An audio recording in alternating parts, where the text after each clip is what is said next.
Assalamualaikum warahmatullahi wabarakatuh.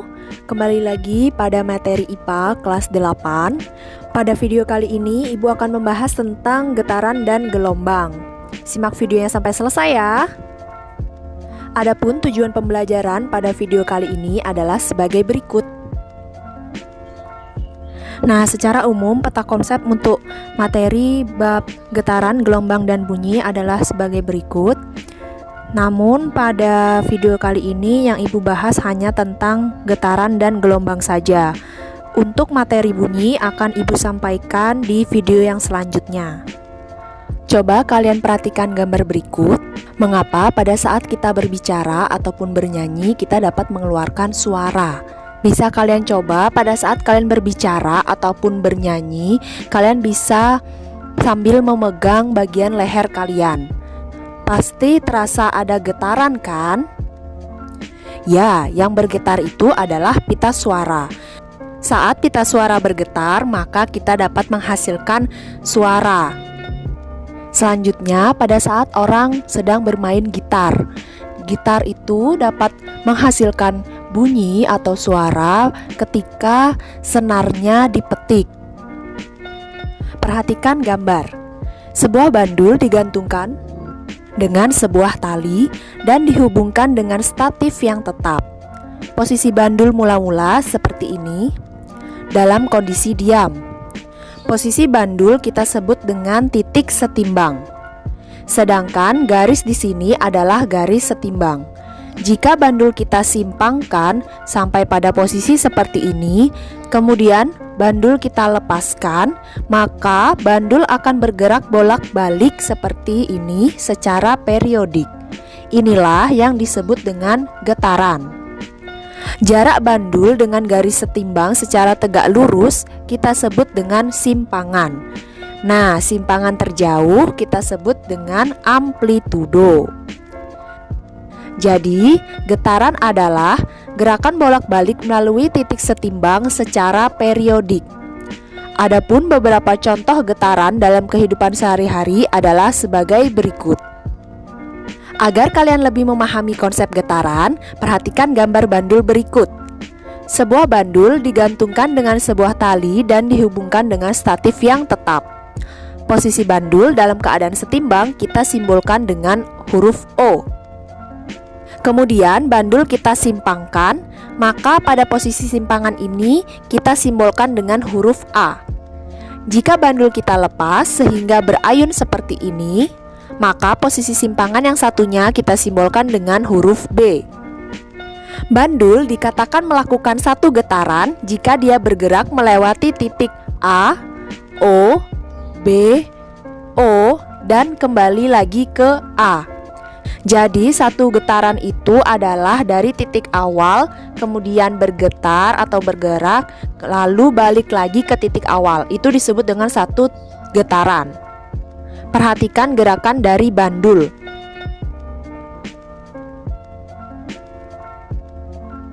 Ini adalah satu getaran. Selain itu, bandul dapat dikatakan melakukan satu getaran juga jika bergerak dari B ke O, A, O, kemudian ke B lagi. Bandul dapat dikatakan bergetar sebanyak setengah getaran apabila melewati A, O, dan B. Perhatikan gerakan dari bandul. Ini adalah setengah atau 1/2 getaran. Bisa juga 1/2 getaran itu dari B ke O lalu ke A. Nah, misalkan bandul bergetar sebanyak 1/4 getaran, tentunya lintasannya dari A ke O saja, atau dari O ke B saja. Bisa juga 1/4 getaran itu dari B ke O saja, atau dari O ke A saja. Nah, itu tadi getaran pada bandul. Bagaimana dengan getaran pada pegas? Sebenarnya hampir sama saja dengan getaran pada bandul. Jadi pada pegas yang diberikan sebuah beban sehingga pegas itu dapat naik ataupun turun. Nah, pada saat pegasnya diam, pada keadaan diam, titik seimbangnya itu ada di titik P.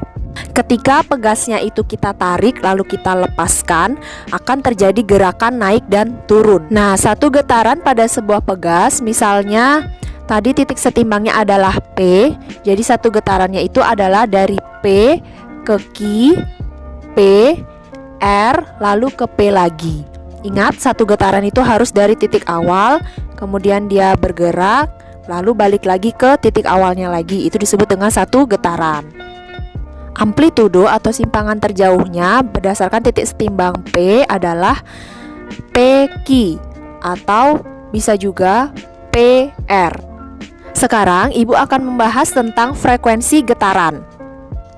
Frekuensi adalah banyaknya getaran yang terjadi dalam satu detik, sehingga dapat dirumuskan F sama dengan jumlah getaran dibagi waktu. Atau bisa juga kita tuliskan rumusnya F sama dengan N per T.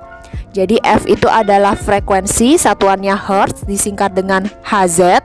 Kemudian N-nya adalah jumlah getarannya atau banyaknya getarannya. Sedangkan T-nya itu adalah waktu, satuannya sekon. Selain itu, untuk mencari frekuensi kita bisa dengan menggunakan rumus F sama dengan 1 per T besar. T besar ini adalah periode. Nah, periode itu apa? Nanti akan Ibu jelaskan setelah membahas contoh soal yang pertama. Sebuah bandul bergetar dengan menempuh lintasan A, O, B, O, A selama 2 detik. Berapakah frekuensi getaran bandul tersebut? Kita misalkan bandulnya seperti gambar ini. Jadi pergerakan bandulnya adalah dari titik A, O, B, O, kembali lagi ke A. Artinya itu ada satu getaran. Jadi N diketahui, N-nya adalah satu getaran selama 2 detik. Waktunya atau T-nya 2 detik. Yang ditanya adalah frekuensi atau F. Kita masukkan ke rumus F sama dengan N per T. Maka F sama dengan 1 per 2 sama dengan 0,5 Hz. Jadi begitu ya caranya untuk menghitung frekuensi getaran. Periode getaran adalah waktu yang dibutuhkan untuk melakukan satu getaran, sehingga dapat dirumuskan periode atau T besar sama dengan waktu dibagi jumlah getaran. T besar ini adalah periode, satuannya sekon. Kemudian T kecil ini adalah waktu, satuannya juga sekon. N adalah jumlah getaran. Untuk menentukan periode getaran, kita juga bisa menggunakan rumus periode sama dengan 1 per F. F di sini adalah frekuensi. Perhatikan contoh soal yang kedua. Sebuah bandul digetarkan selama 2 menit sehingga menghasilkan 80 getaran. Tentukan periodenya. Nah, kita tulis dulu apa saja yang diketahui. Di sini ada dibilang waktunya 2 menit. Itu harus kita ubah jadi detik dulu ya. Jadi diketahui T-nya 2 menit sama dengan 2 kali 60 sama dengan 120 detik. Kemudian jumlah getarannya adalah 80 getaran. Yang ditanya periode. Rumus periode yaitu waktu dibagi jumlah getaran atau T besar sama dengan T kecil dibagi N. Sehingga T sama dengan 120 per 80. Nolnya ini bisa kita sama-sama coret. Kemudian 12 per 8 ini bisa kita sederhanakan, sama-sama dibagi 4 sehingga hasilnya sama dengan 3 per 2. Maka periodenya atau T-nya sama dengan 1,5 sekon. Lanjut ke contoh soal yang ketiga. Dalam 0,5 menit terjadi 6000 getaran. Berapakah frekuensi dan periode getaran tersebut? Diketahui T sama dengan 0,5 menit itu sama dengan 30 detik ya. Kemudian N-nya sama dengan 6000 getaran. Yang ditanya adalah F dan T, frekuensi dan periode. Pertama, kita cari dulu frekuensinya. F sama dengan N per T. Maka F sama dengan 6000 per 30. Didapatkan frekuensinya sama dengan 200 Hz. Setelah itu, kita cari periodenya dengan menggunakan rumus hubungan antara frekuensi dengan periode, yaitu T sama dengan 1 per F, sehingga 1 per 200, sehingga periodenya sama dengan 0,05 sekon. Semoga bisa dipahami ya cara menentukan frekuensi dan periode. Secara umum, hubungan antara frekuensi dan periode dapat kalian lihat pada slide berikut. Jadi F itu kan sama dengan N per T. Sedangkan periode itu sama dengan T per N. Di sini terlihat keduanya ini saling berbanding terbalik. Nah, sehingga didapatkan persamaan hubungan antara frekuensi dengan periode. Jadi kalau kita mau cari frekuensi bisa pakai 1 per T besar atau periode. Kalau kita mau cari periode bisa pakai 1 per F. Gitu ya caranya. Sekarang untuk menguji pemahaman kalian, silahkan kerjakan soal berikut. Sebuah bandul digetarkan selama 5 menit sehingga menghasilkan 150 getaran. Tentukan frekuensi dan periodenya. Silahkan kalian tulis jawabannya di kolom komentar.